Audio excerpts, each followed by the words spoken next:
Queste non sono vedute di una città d'America. Questa è Milano.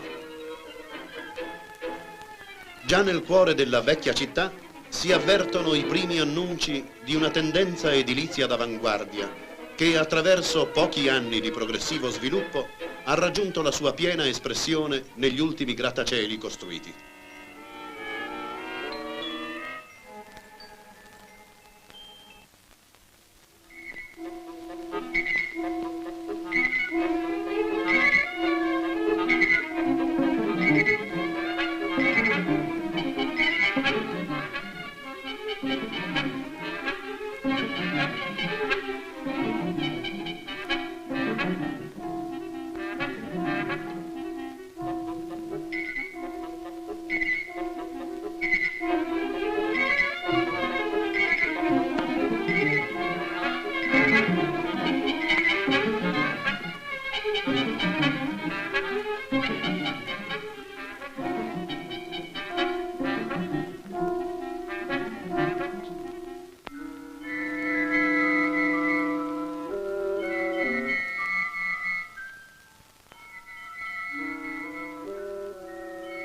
Queste ardite costruzioni milanesi hanno una loro purezza di linee, uno studio del bello che le rende del tutto singolari e sembrano illustrare i presupposti dell'architetto Le Corbusier, che propone di sostituire alle vecchie città nuove città di grattacieli disseminati in un enorme parco verde, serviti non più da strade ordinarie, ma da una rete di autostrade e di servizi svolgentisi nel verde, nel quale la città verticale viene a trovarsi inserita.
In piazza Cavour si eleva il Palazzo Svizzero, che alto 20 piani si erge ai bordi dei giardini, offrendo a quota di metri 78 e 60 un magnifico colpo d'occhio.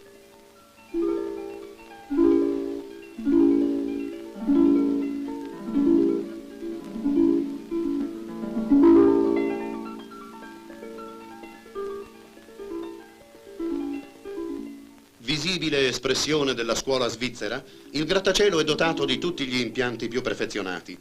Dalla posta pneumatica a 2 pozzi di 60 e 100 metri di profondità che forniscono acqua biologicamente pura a temperatura uniforme a 14 gradi. Tutto in cemento armato, per la fondazione vennero gettati in circa un mese di tempo 2500 metri cubi di calcestruzzo. Il cortile venne pavimentato da un celebre scultore con mosaico a cubetti di pietra multicolore.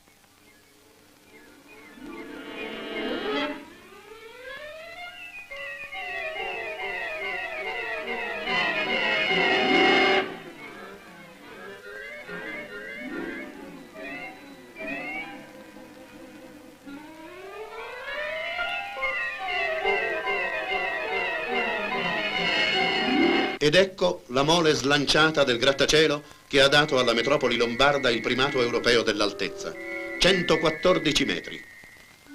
Il grattacielo affonda le sue fondamenta di calcestruzzo armato su 1330 metri quadrati, a 10 metri sotto il livello stradale, in un sottosuolo consolidato a priori con iniezioni di cemento.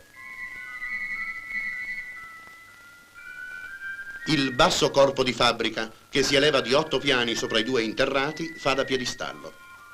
A sovrastare questo blocco di base si eleva la torre, di 17 piani, tutta rivestita di ceramica, con intercalati l'acciaio, l'alluminio, il cristallo splendenti. Vi sono nel grattacielo ben 33 impianti, 10 gli ascensori. 80.000 metri cubi di edificio vengono condizionati d'estate ed inverno. Ogni appartamento ha una stazione d'arrivo e partenza direttamente collegata con la posta pneumatica urbana.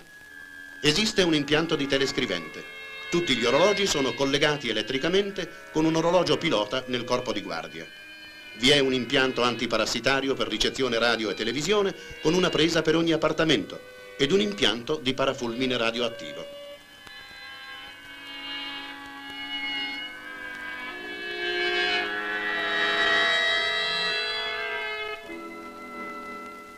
A 16 e a 30 metri di altezza si trovano le terrazze per il gioco dei bimbi. In vetta, oltre i 100 metri, le verande, i solari, i giardini pensili, dai quali si gode di magnifici panorami. In tutto 29 piani.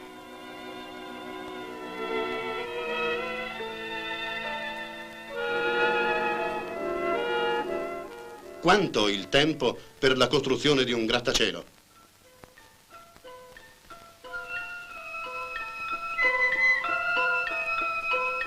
Da 2 a 3 anni. Quali e quanti i materiali usati? 1.050 tonnellate di ferro, 35.000 quintali di cemento, 12.000 metri cubi di ghiaia e sabbia, 1 milione di mattoni, 165 chilometri di cavi per impianti elettrici, oltre 6 chilometri di tubazioni per l'acqua, più di 50 pompe idrauliche.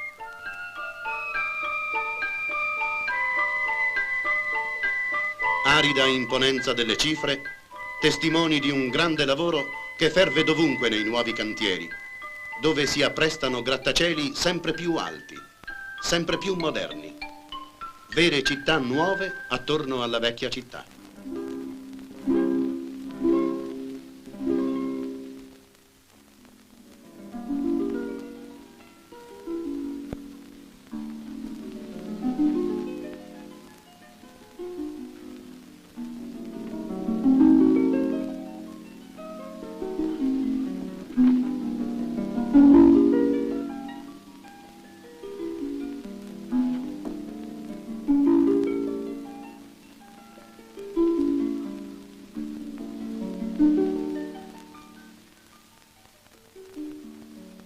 E nel cielo milanese comincia a delinearsi il profilo di quella che sarà la nuova città del domani, una città verticale.